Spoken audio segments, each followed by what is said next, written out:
Good afternoon, everyone. Welcome back after lunch. You are with Steph Kershaw, Channel Sales Manager at Magento. I'm your MC today on the platform track. We hope you enjoyed the entertainment provided over lunch. We now have with us Vikrant, who is a Business Solution Architect at Adobe, aka the Super Madman, which you'll find out more about later. He's here to take us through the art of requirement gathering. We will have time for questions at the end of his presentation, so if you'd like to submit your questions in the chat box during the presentation, we will be able to cover those with Vikrant at the end. Over to you, Vikrant. Hi, good afternoon, everyone. I hope you had your lunch, and I think that was a very entertaining session, and I think you all are refreshed. I don't know why, but in all the Magento meetups that I have been, I always get a slot after lunch. Maybe that's a coincidence or something, but yeah. So today I'm going to be taking you to with my experience over the period of time, long period with Magento, about the art of requirement gathering. So before we begin, I'll just give a brief introduction about myself. So my name is Vikrant, as you heard from Steph. I currently work as a business solution architect in Adobe in Magento Professional Services, and one of my colleagues was the earlier speaker, Ray Bogman. And I have been working with Magento since its beta version back in 2007. So that's when I started my journey with Magento. I have been a global speaker at a couple of Magento events, and I'm a keen learner and an e-commerce evangelist. I also help and manage different Magento meetups in India. Apart from this, on the personal front, I am a proud father of one human baby, that's mine, and 4 furry babies. So I have 4 dogs. Yeah, trust me, it's very hard to manage them, but yeah, I have them. And you can reach me out on these social handles. So I'm quite active on LinkedIn, and I really want to call it out. All the things that you're going to see here is my learning over the period of time in last 12 plus years with Magento, and this is what I wanted to share. This does not represent the process or the message from my owner or the employers that I work for. So with this, what are we going to cover in today's session? So today's session, what I have actually broadly classified is that we're going to be talking about, we're going to be understanding the requirements. What actually is a requirement? And then we're going to be understanding about what does it mean to, what is a customer? Who is a customer? We're going to try to understand how to create a customer persona. And then the fourth point is an interesting point, which is emotion cells. So we are going to see that how we can make an emotion cell, how brands are using the emotions to sell their products. Then we are going to talk about why and how, right? So the requirement gathering, why, there are 2 aspects to it. Mostly what I have seen over the period of time is that people start talking about how rather than why as soon as they get any requirement, and what is the drawback of doing that. I'm going to be pointing about that, and then after that we are going to be talking about the key takeaways from this presentation. So what actually is a requirement, right? What is a requirement for any e-commerce business? And whatever I'm going to be talking about is more from an e-commerce standpoint. There are 2 user personas that I want to bring out here. One is the merchant and the other one is the SIs, or the development partner. So I'm going to be talking as a development partner who is working with an SI and trying to understand their requirement. So when we talk about any e-commerce system, so this is the high-level architecture diagram of any e-commerce system that you see. That is why I have put it as B2X, wherein X can be B2B, B2C, B2B2C, or any other system. So what does it look like? So there is a corporate website, a front end, which is mostly controlled by CMS pages and mostly data-oriented. Content-oriented, right? Then there is a shop feature which could be B2B, B2C, B2E, right? Then we are now talking about P2P, and we have already heard about how COVID have impacted or enhanced the e-commerce industry in all the earlier presentations that were there. Then comes the application layer, then comes the service layer, right? And then comes the back-end systems, right? So these are basically the high-level components which makes an e-commerce system. And then these are hosted either on the cloud hosting or on AWS, Azure, or on Magento Commerce Cloud, right? So the reason for bringing this slide was to give you a perspective that these are the high-level components that actually excite in any e-commerce portal that you are working with. Now, what are requirements? We need to understand the requirements. So basically, requirement classification can be, on a business level, it can be at a high level, then it goes on to a user requirement, then to a system requirement. And what are the different type of requirements that we try to capture? So project objective, business requirements, design requirements, functional requirement, NFRs, non-functional requirements, integration requirement, and content requirements, right? So broadly, we classify our requirements into these 7 categories. So project requirements is the why. You need to, everyone needs to understand or emphasize on why more than how. Sometimes it's very common as a solution guy, what we do is that as soon as we are given with a problem that a business is trying to solve, we start to put our logical brain and come up with how to do it. Well, my experience and learning is that how comes secondary, why is the first. You need to answer why. Once you start answering why, how becomes easy. Business requirement, it's part of why. Design requirement, again, starts with why. Why do you want a design in this way? Why do you want a, let's say, a parallax page, or why do you want a PWA? Is it really required for your business, right? Or are you being carried forward by the catchy words or something that the market is saying for your business, right? So that's a very important thing to understand, the why. Now, I would talk about customer. Who is the customer? So for a business, we need to understand who their customer is.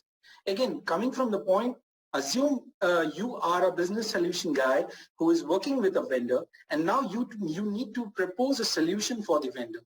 So for a business, you need to understand who their customer is. The diagram shown over here is a sample customer journey or in an e-commerce system, or let's say a sample customer flow diagram that goes into any e-commerce system, right? So you can only come up with this flow diagram if you understand who the customer is, who actually the client is trying to solve for. What is their goal? Are they actually looking to solve for someone who is not basically go there, or are they going to solve for something for their edge cases, right? So you need to identify the customer who they are working for. So once we, to understand the customer, you need to understand that there are 5 pillars that a customer goes through during any e-commerce process. The first pillar is awareness, then the consideration, acquisition, service, and loyalty. So what is any customer? They want to be aware about the product.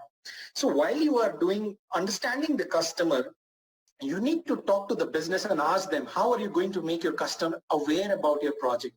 What is the process of making your customer aware? What is the consideration phase? Once you have made your customer aware about your product or your business, what is the phases that they would go through once they are considering your product, right? So that is the consideration phase. The third one is acquisition. So how do you believe that, what are the different touch points using which you would want to acquire your customer? How would you service your customer once they have done the purchase process? And what are the loyalty parameters using which you believe that the customer will come to you and buy more? Empathy mapping is a very important tool in this process. And believe me, over the period of time, I personally have felt that once you start doing empathy mapping, you actually are nailing the customer persona for your real customers. So that is the next point, customer persona. Why do we need to map a customer persona? What is really needed for it, right? A business have asked me to make a B2B website. Why do I bother? If they gave me a requirement, they want to integrate with SAP or a CRM. Why do I, as a business solution guy, should be worried about what the customer persona is? I should put my thinking cap and I should just give them the integration touch points. Well, that's mostly what I have seen, at least, people doing across in the industry. People start, again, I come to the point that I started with. People put their thinking cap on the very first day and start giving the solution. Understanding the customer persona is a very important thing. You just making an e-commerce website for your vendor would not give them success. The success would only come once they start transacting on it. And the transaction will only happen once they have identified their user persona, and then they are marketing and selling and branding and putting the product according to their customer persona. Having said that, these are some of the items using which we identify the customer persona and how their day in day out thing goes, and what are the barriers for purchase and what are the motivation for purchase. Emotion sells. It might sound a bit odd. What am I trying to say here? But if you see any company, any successful company, they are actually trying to sell the emotions, and that is how the product selling happens. Let's take Apple as an example. We all know about Maslow's law of Maslow's hierarchy of needs, right? It talks about the self-esteem, and Apple is a brand which actually have exploited this Maslow's hierarchy of need and put forward their product in that line. So owning an iPhone still in today's day, where the phones are very common, is still something, right? Recently, I saw that Apple actually released around $1,500 for just a monitor stand for $1,500. And owning that is kind of a prestige thing, right? So that fulfills your Maslow law of hierarchy. So I'll give you another example. Most of us see a super bike, and then we see the television ad with the person riding it at 180 or 200 miles per hour, and we are very excited and we want to buy the same bike. It's not the bike that we are buying, it's the emotion that we are buying. But we seldom get to ride it at 200 miles per hour, right? So that's how the company works. I'll rush through my slides. Maybe I am lagging back. So emotional branding, Aristotle came up with these terms, the ethos, logos, and pathos, right? I think I will give this as a takeaway for you guys. You should go and see about these emotional branding techniques. And while you are doing the business requirement for your customer, even though the customer may not look at these points, you should always take the ownership of the requirement and give him the idea about these points. Now coming to why and how. So why, as I explained, why was the major part. Why do the customer wants to do it? Now coming to the how part. How do we gather the requirements? So as I said, the requirement gathering phase could be divided into, not divided, can be done via these two methods, solicitation and elicitations. So in solicitations, basically we ask the customer about their requirements, their needs, the risk that they foresee, the dependency that they foresee, assumptions and opportunities, which are actually coming from the customer's side, right? They believe that, okay, these are some points which we know. Elicitation is a method wherein you actually go and start digging the requirements which the customer might not be aware about. So there are different processes of doing it, which is interview, brainstorming, observation, experimentation, workshop, and opportunities. So you need to, these are some of the methods using which you can go and do the elicitation method. I'll be talking more about the elicitation because mostly what we have done is, and I see mostly in the industry practice, people do a solicitation a lot. Now I'll be talking about elicitation and analysis. Analysis is a bypart of elicitation. When you do an elicitation, analysis is a bypart of it. So there are 6 verticals, there are 6 verticals for elicitation process. Process model, context, content diagram, user story and mapping, decision table, data flow diagram, and sequence and stage diagram. So I'll be talking about all of these. So what is context diagram? Context diagram is putting the requirements or the major players into this kind of a diagram wherein you are using arrows and different areas of an e-commerce solution, and then you're trying to put some context to it. It has to be a very high level.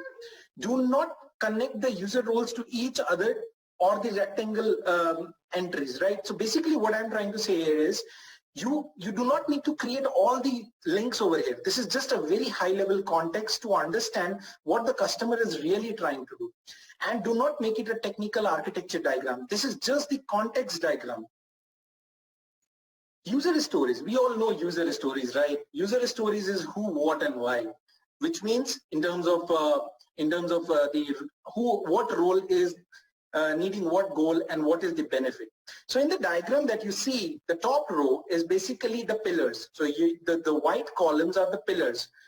So there are 7 pillars. So the title is the main pillar, and then you can actually divide you can put specific stories under these pillars, and this is how you create a user story for our e-commerce journey. So this one is an example of how a browse to item, add to cart, select a product, checkout, payment detail, and confirm order, what a user story would look like. Again, user stories should be very smart. They should be measurable, they should be time bound, they should be revertible, right? You can actually understand them, and you can actually keep them time bounded, right? And these are basically placeholders for future conversation. Don't start mapping the user story with the technical diagram on the day one, right? These are just the placeholders to understand what a role will do and what the goal they will achieve, and what would be the benefit of doing that activity by that role. Oops. Yeah, sorry. Decision tables. So decision tables are very important. These tables basically help you improvise and get the confirmation from the customer as in what activity would result in what outcome. So these are basically based on the user stories that you have defined. And once this is clear, this actually helps the development team both in terms of development and UAT and SIT, right? So decision, as you can see this one, there can be different shipping costs, right? So you can say that, okay, preferred customer over $50, standard, this is the amount. So this way you are making the life of your customer very development team very easy, your customer very easy by making decision tables so that they can easily go and fill and understand what they need to deliver. Data flow diagram. We all know about it, right? How the data is going to flow, right? We create, these are most of the, DFD is mostly a diagramical representation wherein you use arrows and all those content flow blocks. So this basically helps you understand how the data will pass from one system to different system, and who would be the anchor, who would be the receiver, and what would be the output of it.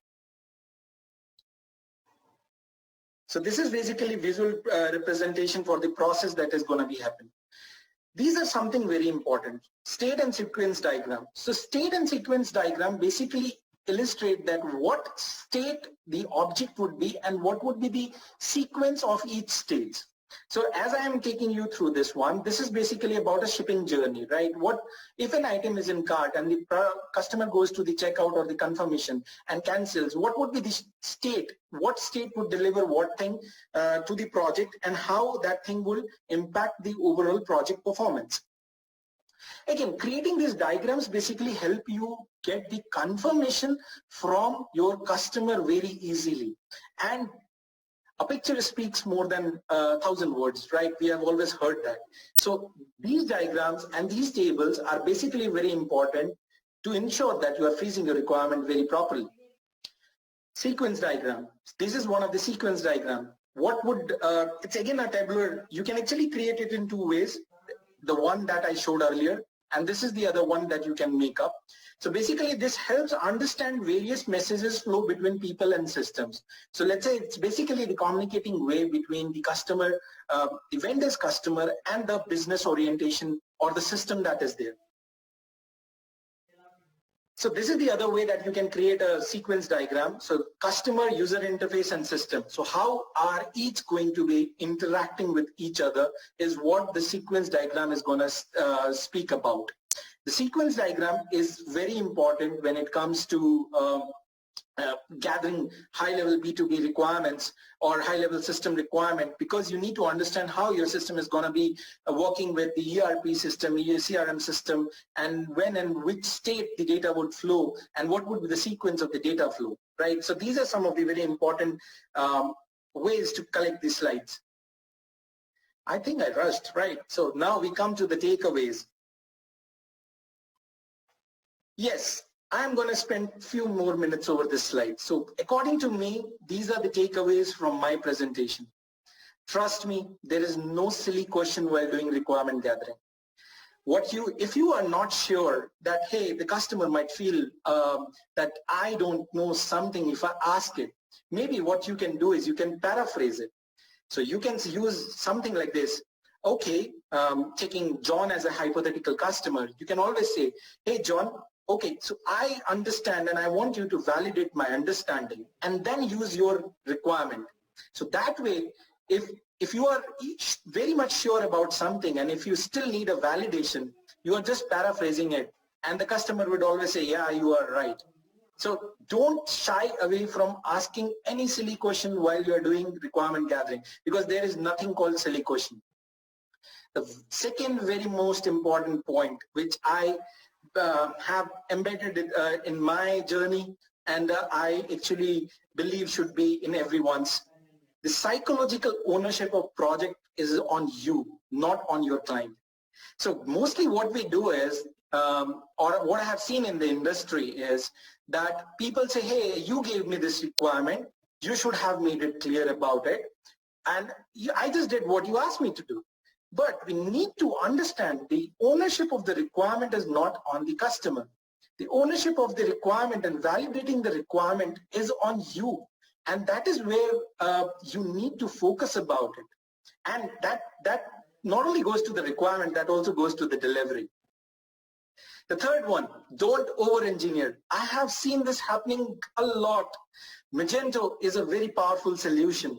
If you just follow Magento, I think you can do wonders out of it.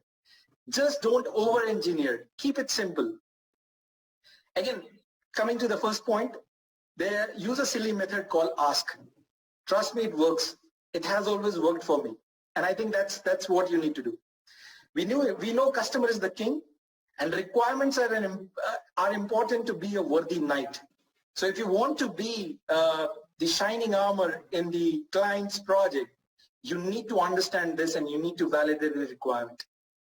Sell emotions, sell values, sell stories, and sell emotions. So when I say you need to make sure that you're not selling emotion to get undue advantage for the customer. What you are doing is you're actually validating and you're empathizing with them and you're putting yourself in their shoes.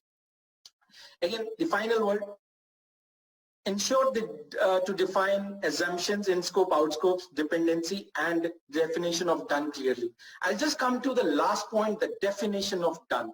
The definition of done is very important. It has to be defined and clarified on the very first day. I think these were the key takeaways from which I wanted to present, and I just want to reiterate before I go to the final slide. I would say that the psychological ownership of a project and its requirement is on you, not on your customer. With that, I thank you for hearing me out. Thank you. I'm accessible on these, I'm reachable on these URLs, and I'm open for any questions now. Thanks so much, Vikrant. Great presentation, loads of great feedback on the chat. So yes, I have questions for you, so let's get started. A question, what tools, software or software do you recommend to manage the requirement gathering process as a whole for creating the diagrams and the maps and the flows?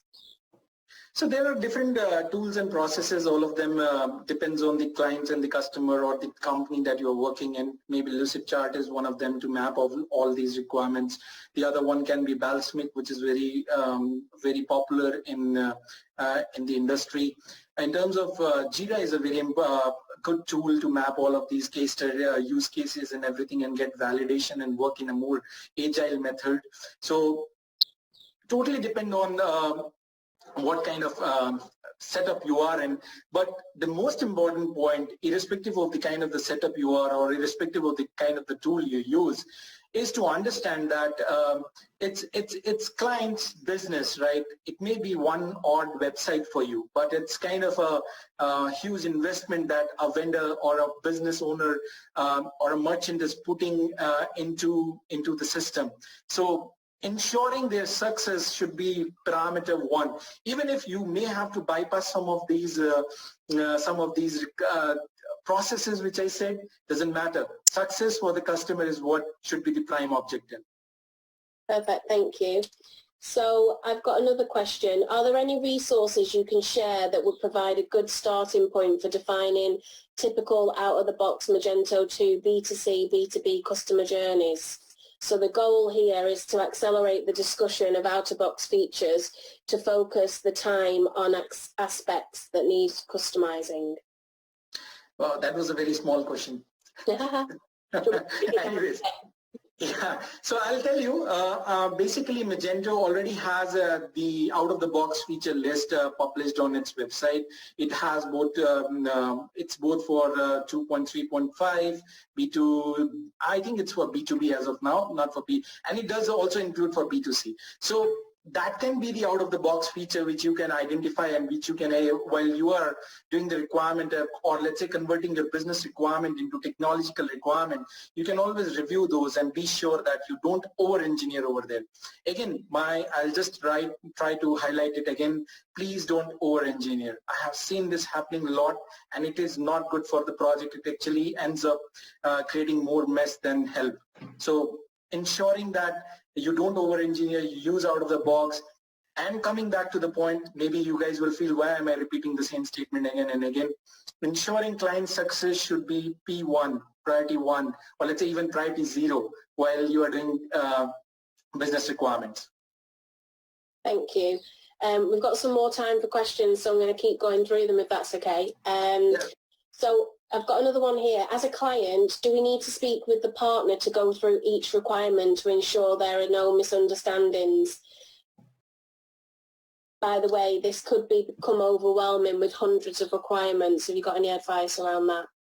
Yeah, so basically as a client, again, as I said, it should be the psychological ownership of the vendor that is doing a project for you to ensure that your requirements are captured, right? So I'm putting the responsibility of requirement gathering on the vendor rather than on the customer. Because as a customer, if I'll just take one more minute to tell a history about myself.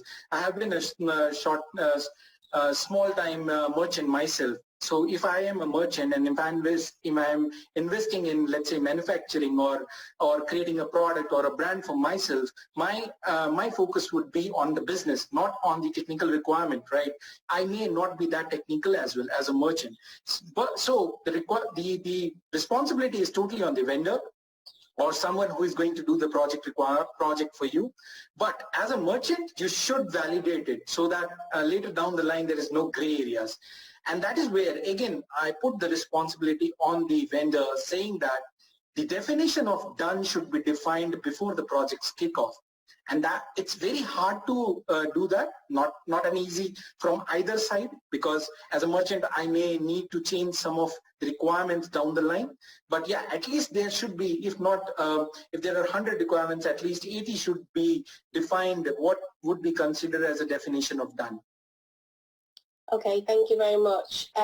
More questions, they're firing in, so we'll get through as many as we can. What are the best ways to educate clients on these required gathering methods?